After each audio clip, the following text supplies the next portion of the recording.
are in our 30s or maybe even older, and people even in their 60s are still having to experience power failure in Nigeria. Over the last couple of days, it was reported that the Transmission Company of Nigeria will be disconnecting some of the distribution companies.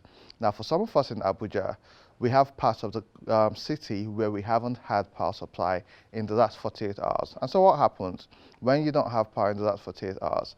It affects businesses. For most people who provide their own water supply, they now have to pump water from their borehole or whatever they use. Now they don't have water supply.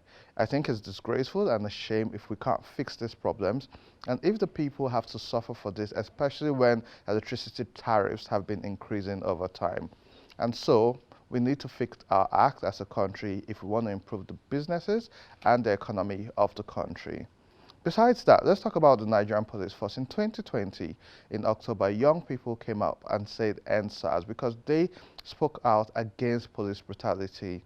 And SARS got scrapped out. However, in recent times, we have still seen police officers wearing police uniforms and sometimes wearing uniforms that are not properly dressed as police officers, still attacking and harassing young people.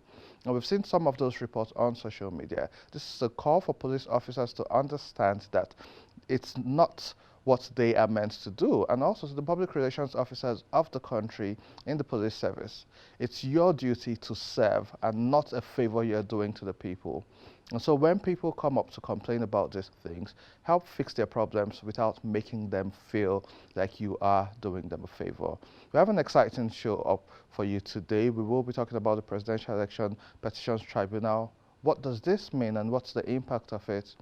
Also, just a couple of days, the Senate finally approved President Buhari's Ways and Means request to the Senate, which has been pending since December 2022. What does this mean, and what's the implication for Nigeria and our debt profile? Don't go away, we have more for you on the weekend show. My name is Andy Madaki.